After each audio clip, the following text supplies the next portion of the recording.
भारत के इतिहास के पन्नों में एक काला सच ये भी है कि भारत कभी अंग्रेजों का गुलाम था। लेकिन सोचने वाली बात यह है कि महज 125 लोगों से शुरू हुई कंपनी में इतनी ताकत कहां से आई कि उसने भारत जैसे बड़े देश पर अपना कब्जा कर लिया। ईस्ट इंडिया कंपनी एक प्राइवेट कंपनी होने के बावजूद इसके पास 2.5 लाख से ज्यादा सैनिकों की फौज थी। इकोनॉमिस्ट और रिपोर्टर मिनहाज मर्चेंट ने अपनी रिपोर्ट में लिखा कि अंग्रेजों ने 1757 से 1947 तक भारत से कुल 30 ट्रिलियन डॉलर की संपत्ति का सफाया किया। यहाँ तक कि कई सारे गांव के गांव जला दिए गए। जो लोग रसूखदार थे, पैसे वाले थे, उनको भी छोड़ा नहीं गया। उनकी हवेलियां बारूद से उड़ा दी गई और लूट ली गई। मुस्लिम समाज के लोगों को फांसी पर लटका दिया गया। उन्हें तोप के सामने खड़ा कर तोप चलवा दी गई। इतना ही नहीं, लंदन के एक अखबार द टाइम ने मांग करते हुए कहा कि इन विद्रोहियों को पेड़ पर लटकाकर फांसी दे दी जानी चाहिए। गुजरात के सूरत शहर से शुरू हुई कंपनी साल 1662 आते आते बंबई तक पहुंच गई थी।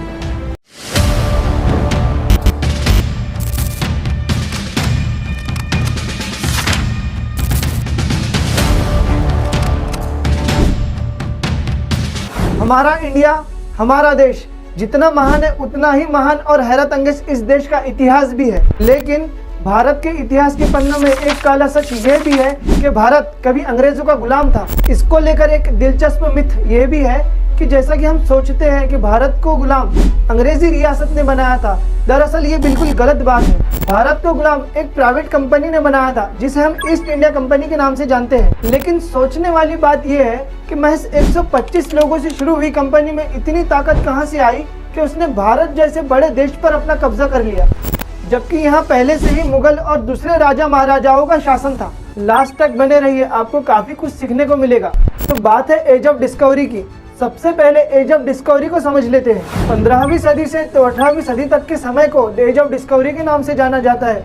इस दौरान यूरोपियन पावर ने दुनिया के अलग अलग इलाकों को समुद्र के रास्ते तलाश करना शुरू कर दिया। अब चूंकि यूरोपियन पावर यह वर्ड आप बार बार सुनने वाले हैं, तो पहले इसे ही जान लीजिए। यूरोपियन पावर नाम से ही अंदाजा लगाया जा सकता है कि ये उस समय के यूरोप के महाशक्तियों को कहा जाता था। इसमें स्पेनिश, जर्मन, फ्रांसीसीस, पोर्चुगीज, ब्रिटिशर्स और डच जैसी बड़ी ताकतें शामिल थी। एज ऑफ डिस्कवरी के बाद से ही यूरोपियन पावर ने दुनिया के अलग अलग हिस्सों में जाकर उन पर कब्जा करना शुरू कर दिया। इसी समय वास्को डी गामा भी 20 मई 1498 में समुद्र के रास्ते भारत तक पहुंच गया।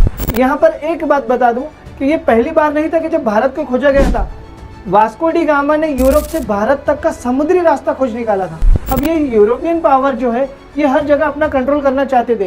ये जहाँ कहीं भी जाते, कारोबार के जरिए, सैन्य ताकत के दम पर, या अपनी नई सोच और साइंस की समझ रखने की वजह से आसानी से डोमिनेशन कर लेते थे। किसी भी देश या समुदाय में घुसने का सबसे आसान तरीका जो है वो है कारोबार। इसी टेक्निक का यूज करके यूरोपियन पूरे दुनिया भर में फैल गए। कारोबार की बात की जाए तो उस समय के हिसाब से जो मुख्य कारोबार थे उसमें कपड़ा उद्योग, खाद्य पदार्थ, कच्चा माल, मसाले और कीमती धातु जैसे कारोबार शामिल थे। यूरोपियन पावर में सबसे आगे डच थे। डच पूरे दुनिया में मसालों के कारोबार के लिए प्रसिद्ध थे। ये मसाले उन्हें ईस्ट इंडीज के कई सारे छोटे बड़े आइलैंड से मिलते थे जो आज के इंडोनेशिया में है। उन आइलैंड पर डच का काफी अच्छा कंट्रोल भी था। इस मसालों के कारोबार से डच मोटा मुनाफा कमा रहे थे। यहाँ तक कि पूरे यूरोप में लगभग डच का ही बिजनेस सबसे बड़ा था। अब इसमें वो मनमानी करने लगे और मन चाहे ढंग से दाम बढ़ाकर माल बेचने लगे थे। डच की इन्हीं मनमानियों की वजह से ब्रिटेन के कुछ व्यापारियों में अपनी खुद की कंपनी बनाने की चिंगारी पैदा हो जाती है। इस मकसद को लेकर तारीख 14 सितंबर 1599 को क्वीन एलिजाबेथ के महल कुछ लोग लंदन पहुंच जाते हैं, क्योंकि बिना क्वीन के परमिशन के कुछ नहीं हो सकता था। और इन लोगों को फाइनली 3 महीने बाद ये रॉयल चार्टर मिल जाता है। वैसे तो यह रॉयल चार्टर इंटरनेशनल लेवल पर काम करने का एक लाइसेंस था, लेकिन क्वीन ने इनके लिए एरिया और टाइम की लिमिट बना रखी थी। इस चार्टर में उन्हें 15 साल का समय और एक स्पेसिफिक जगह दी गई थी। ये जगह कोई और नहीं, इंडोनेशिया की वही आइलैंड्स है जो मसालों के लिए फेमस है। जियोग्राफिकली देखें तो ये आइलैंड्स ईस्ट इंडिया में आते हैं, इसलिए कंपनी ने अपना नाम भी ईस्ट इंडिया कंपनी रख लिया। जैसा मैंने आपको पहले बताया, उन आइलैंड्स पर डच का कंट्रोल था। अब सीधे ईस्ट इंडिया कंपनी का मुकाबला डच से होने वाला था। क्योंकि डच ईस्ट इंडिया से काफी ज्यादा पावरफुल थे, इसलिए ईस्ट इंडिया को वहां से हटना पड़ा और इस बार उनकी नजर पड़ती है हमारे भारत देश पर। अब सीधे मुद्दे की बात पर आते। साल 1613 कंपनी भारत आ चुकी थी और कंपनी को बने हुए पूरे 13 साल हो चुके थे। ईस्ट इंडिया कंपनी को व्यापार में किसी तरह की कोई परेशानी ना हो, किसी तरह का कोई नुकसान ना हो, इसके लिए क्वीन एलिजाबेथ ने उन्हें कई सारी अथॉरिटीज दे रखी थी, या यूं कहें कि कई सारी छूट दे रखी थी, जैसे पैसे प्रिंट करना, व्यापार के हिसाब से कानून बनाना। अब चूंकि कानून उनका था तो कोर्ट भी उनका, केस भी उनका, जजमेंट और पनिशमेंट भी उनका था। यहाँ तक कि कंपनी फॉरेन पॉलिसी और अपनी खुद की आर्मी भी बना सकती थी। कंपनी ने भारत में सबसे पहले गुजरात के सूरत शहर से अपना काम शुरू किया था। ईस्ट इंडिया कंपनी ने अपना कारोबार भारत में शुरू तो कर दिया था, लेकिन यह सब ईस्ट इंडीज के उन्हीं आइलैंड्स से कंट्रोल किया जा रहा था। ईस्ट इंडीज के इन आइलैंड्स पर और भी यूरोपियन पावर व्यापार करते थे, लेकिन सबसे ज्यादा चर्चा ब्रिटिशर्स और डच की ही होती है। एक बार फिर साल 1623 में ब्रिटिशर्स और डच के बीच में लड़ाई होती है, लेकिन इस बार की लड़ाई आर या पार वाली लड़ाई थी। बस क्या था, डच ब्रिटिशर्स को हरा देते हैं और इस बार पूरी ईस्ट इंडिया कंपनी उन आइलैंड को छोड़ देती है। अब इंडिया में जो ईस्ट इंडिया कंपनी चल रही थी, हारे हुए ब्रिटिशर्स सबके सब उस कंपनी के भरोसे इंडिया आ जाते हैं। गुजरात के सूरत शहर से शुरू हुई कंपनी साल 1662 आते आते बम्बई तक पहुंच गई थी। ब्रिटिशर्स बम्बई की ज्योग्राफिकल लोकेशन की इंपॉर्टेंस जल्द ही समझ गए थे। उस वक्त बम्बई बिजनेस के लिहाज से एक परफेक्ट शहर था। वहाँ के पोर्ट बड़े बड़े समुद्री जहाज के लिए कैपेबल थे। जल्द ही बम्बई एक बिजनेस हब बन गया। यहाँ तक तो सब ठीक था, लेकिन साल 1689 आते आते अंग्रेज इतने आगे बढ़ गए थे कि उन्होंने लोगों की जमीनों पर दावा करना शुरू कर दिया था, या सरल भाषा में बोले तो लोगों की जमीनों पर कब्जा करना शुरू कर दिया था। इस तरह एक व्यापार के नाम पे शुरू हुई कंपनी अब एक पावर बन चुकी थी, एक ताकत बन चुकी थी। उधर यूरोप में कहानी कुछ और चल रही थी। डच की यूरोप की एक बड़ी ताकत से लड़ाई हो गई। ये कोई और नहीं, फ्रांसीसी थे, जिसे हम फ्रेंच रिवॉल्यूशन के नाम से जानते हैं। इस बार डच को मुंह की खानी पड़ी और फ्रांसीसी जीत गए। इस लड़ाई के बाद हारे हुए डच बैंकरप्ट हो गए। इन्होंने लंदन की तरफ पलायन करना शुरू कर दिया। इसका असर ये हुआ कि लंदन जल्द ही इकोनॉमिक कैपिटल बन गया, जो कभी एम्स्टर्डम हुआ करता था।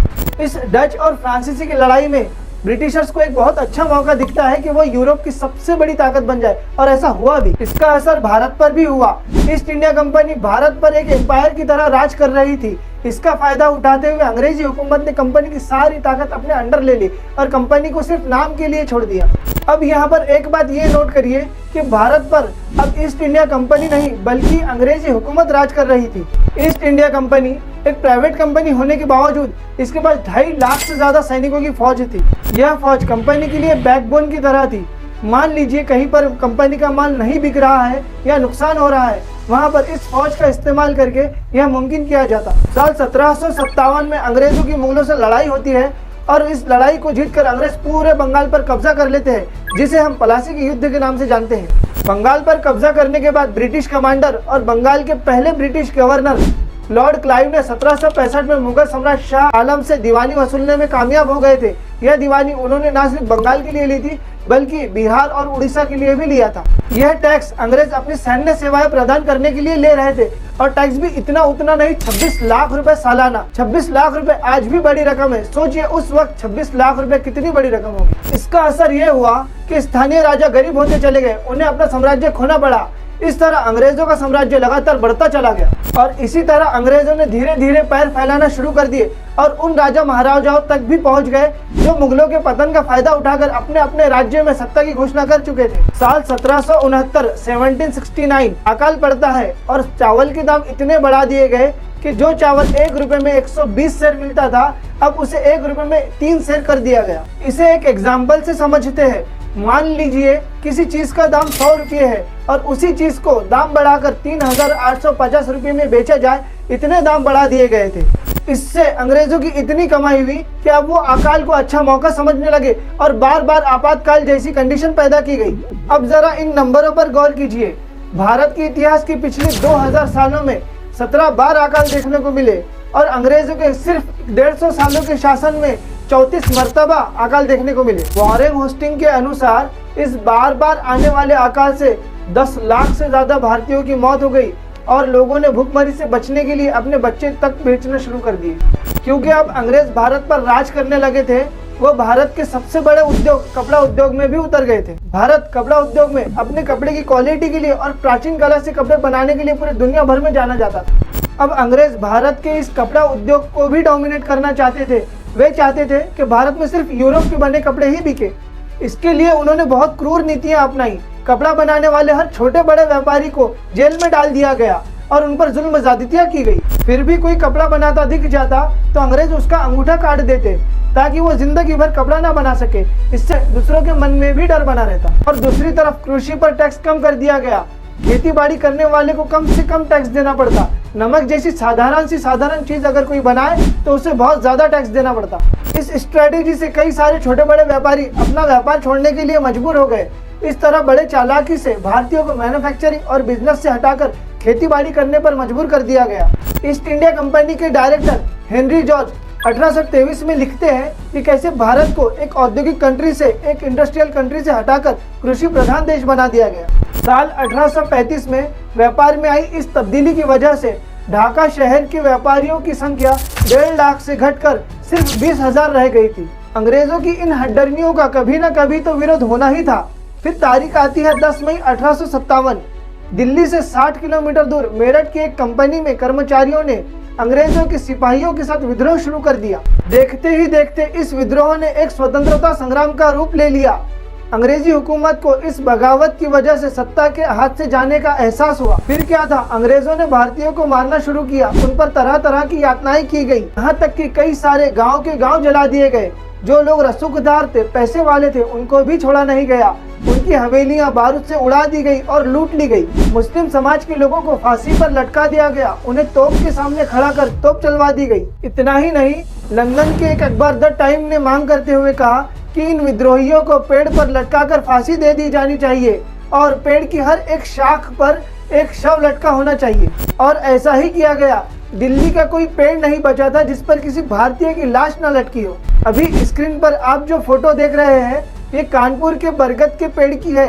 इस अकेले पेड़ पर 150 से ज्यादा लाशें लटकाई गई थी। और तो और इन लाशों को पूरे 1 साल के लिए वैसे ही लटका कर रखा गया ताकि किसी और में विद्रोह करने का कोई साहस पैदा ना हो। 1857 के इस स्वतंत्रता संग्राम में कुल 4000 अंग्रेज और 12 लाख भारतीयों की मौत हुई थी।